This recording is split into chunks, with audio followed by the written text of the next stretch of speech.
Thanksgiving. A turkey feast full of everything you could imagine. Potatoes, gravy, corn, green bean casserole, candied yams with those little burnt marshmallows on top, dinner rolls, stuffing, cranberries, pies and cakes, fudges and brownies, and well, you get the point. A time when we Americans fully launch into our holiday season full of overeating and generally overindulging in everything, from food to credit cards. The United States is about to get hit with its craziest time of year. Going here and there and all over the place just to find peace and joy and love and all that crap people have plastered all over their homes, stores, and Facebook pages. Many, or most, bitching about the impending time having to be spent with family. Family they hate, family they tolerate, and for many, family they might have only seen a few times before. This is what inspired the lovely tale you are about to hear. However, after listening, I think you will all agree that none of your family could possibly be as bad as the nightmare-inducing family member the character in this story had to endure. However, if you find yourself in this situation, for the love of God, run. And then, make sure you get a hold of me. Without further ado, I bring to you Moist.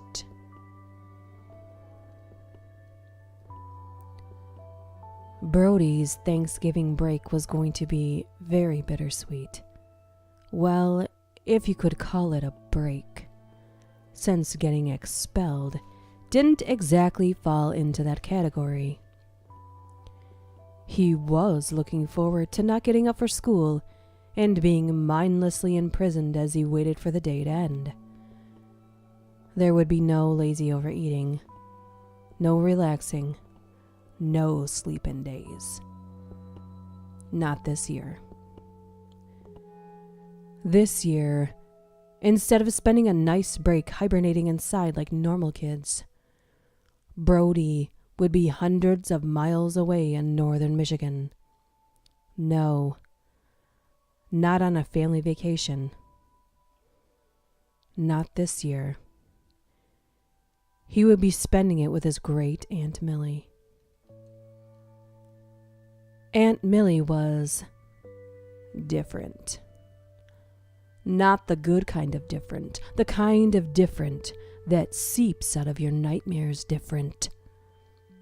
She was loaded. Loaded as in filthy, stinking rich. She lived in an enormous house, and it looked just as you would picture a creepy old rich woman's house would look. Aunt Millie had something about her that was unexplainably uber creepy.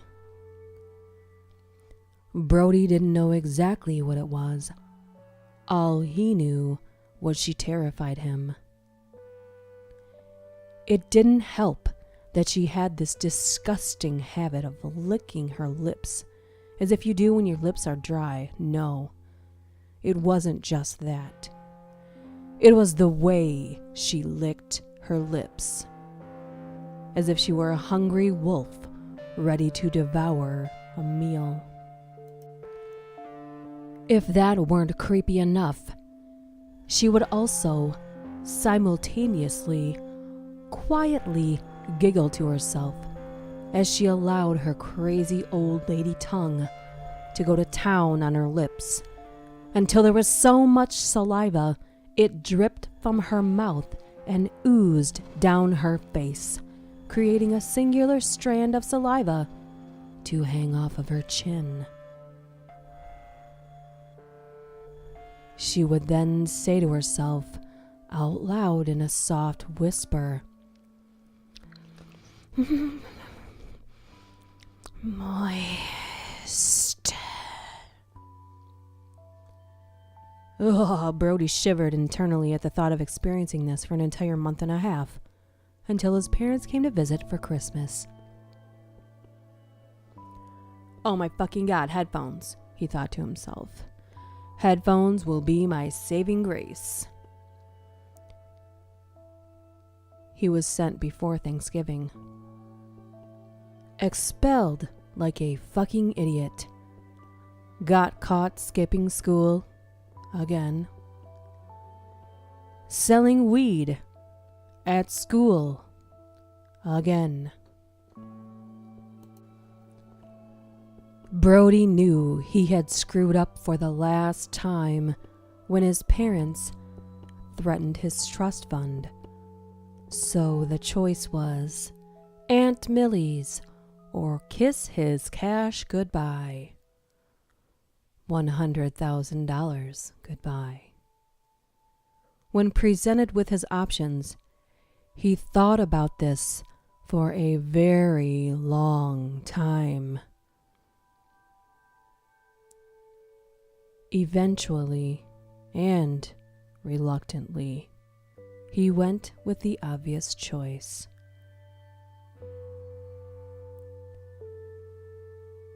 Brody arrived via taxi, as Aunt Millie did not drive, and her nurse and housekeeper were out running errands, and therefore could not pick him up at the bus station.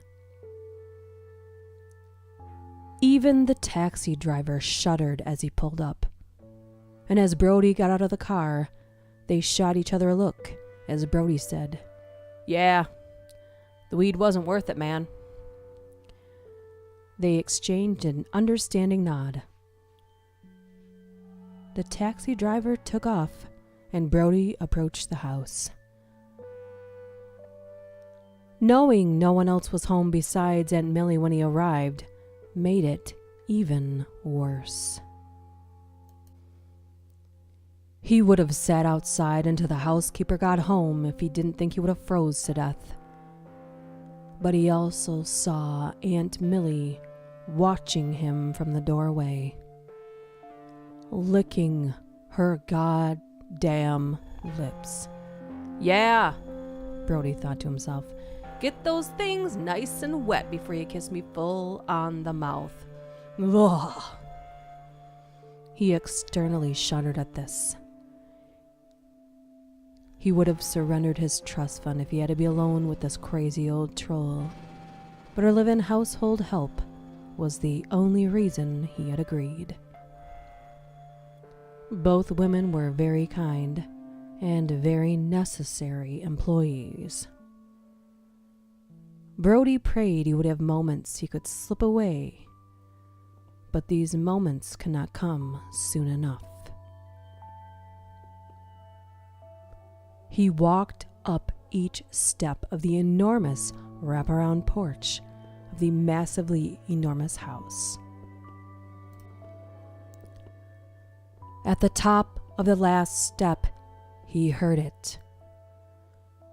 The creepy ass licking and giggling that inspired nightmares.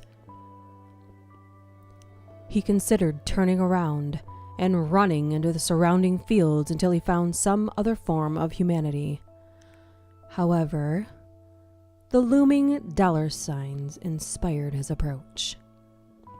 "You can do this, pussy," he said to himself.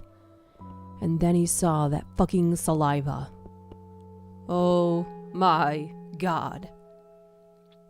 There she stood in the open doorway, arms outreached, awaiting his hug and kiss. "Brody." She creepily giggled and licked her lips again. "You are such a strong, fine-looking young man. Come, give me a kiss. She almost hissed the words. Brody took a step forward, and just as the old woman's lips were less than an inch from his face, he had an involuntary response that landed whatever he ate that day all over himself and his creepy aunt. Thank God, he thought to himself. This would buy him time until he had to endure another encounter, and there would be plenty more.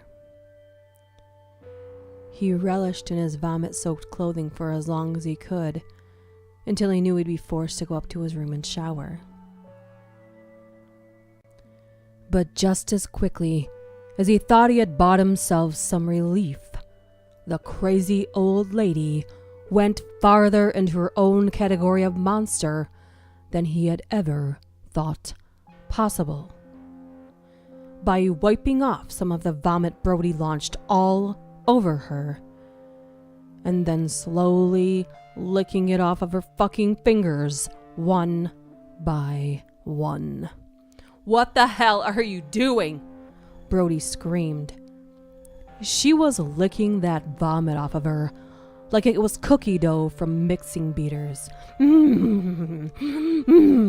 Moist. She said this, staring at him without blinking. "Go change, child." She said this, never once missing an opportunity to lick her lips. "Dinner should be ready by the time you're all done cleaning up."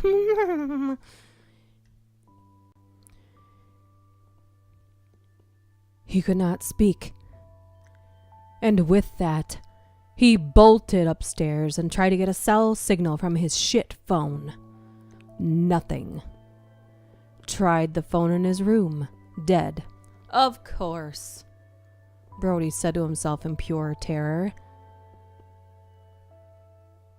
He decided to shower and take his sweet, sweet time. He knew he couldn't stand there forever, but he did plan on taking long enough to make the Spit Queen hopefully forget he was even there. When he reached the point of finally running out of hot water, he thought he saw someone through the shower curtain. Slowly, he peeked his head around to see that Aunt Millie was staring hard at him, not blinking. He jumped and said, Aunt Millie, what are you doing in here?" She responded with her ritualistic lip-licking and creepy giggling, not once blinking, and said, "Dinner is ready." Then she turned and left. "What the actual fuck? I'm gonna fucking die here," he said as he dried off, thinking he could just fake sick and gladly go to bed hungry. If he could just slip into bed, he would delay the nightmarish Aunt Millie for one more day. But he also knew if he didn't go down and eat with Aunt Cuckoo Bird Crazy Lips, she would just come back. He doubted whether he could even stomach any food at all. Thankfully, Aunt Millie's bedtime was immediately after dinner, so soon this day would be over. And each day, after dinner, she'll go to sleep. I'll stay up late. I'll get up late, and we can avoid each other most of the time. He was still processing his plan as he stepped out of his room into the hallway on his way to reluctantly eat with his aunt. That's when it hit him. He hadn't noticed it before, because he had ran from the front door up to his room, but now the foul stench was unbearable. Like a butcher shop in the summer, after the meat went bad. He covered his face, trying to breathe. Looking around, he saw no one. Nothing. No furniture. No other people. But he heard slurping coming from the dining room, which was the only room with any lights on in the entire place. He approached with a feeling of dread he had yet to experience. As he entered the room, he saw Aunt Millie sitting and eating, no, slurping her soup. Instead of sitting down, he walked toward her, and the closer he got, the worse the smell became. Aunt Millie, what kind of soup is that? Brody asked, ready to sprint. She slurped and looked up at him after licking her lips. Brody, what was the name of my last housekeeper? Brody thought for a moment, remembering the name his mother had told him, so as to use his best manners when first seeing the saint of a woman that tolerated his aunt. I think my mom said her name was Susan. Why? Brody said this as he walked closer and closer to Aunt Millie, having grabbed a very large and very heavy brass candlestick from the hutch he passed upon entering the room. Thinking this may be the moment he was going to have to make some life choices. When he finally stood before his Aunt Millie, he realized that the stench was coming from her, and what he thought was soup wasn't soup at all. She slowly slurped again, and then finally said, Susan. Licking and fucking giggling. Then that's what kind of soup I'm having, Susan. And with that, Brody raised his hand to slam the artifact into her skull, ending this nightmare once and for all. Brody! Brody! Brody opened his eyes to realize he was at home, safe. He sighed with relief as his mother continued. Brody, you really need to get all packed for your trip to Aunt Millie's. His mother seemed a bit too chipper. Brody started to hyperventilate. What the? It was a dream? Oh, thank God. Mom, you can't send me there. If I go, I'll never come back. Brody said this, panicking. I know, dear. His mother stopped her sing-song, chipper way of talking and looked him in the eye and said, That's exactly why you have to go. Ah! Brody screamed until he woke up again. This time he was on the couch in the living room. He could smell the turkey and all the other food his mother was apparently slaving away at. He got up and slowly walked into the kitchen, as his mother was darting to and from, one pot to the other, to the sink, to the fridge. Mom, Brody asked, still quite confused. Why are you cooking so fast? His mom, slightly out of breath. Brody, I have to hurry up and get dinner ready early. Your Aunt Millie will be here any minute. Sweet mother of God. Brody stares out of the kitchen window as his mother adds one final thought to his already confused state. Brody, you do remember that Aunt Millie is coming to stay here with us right?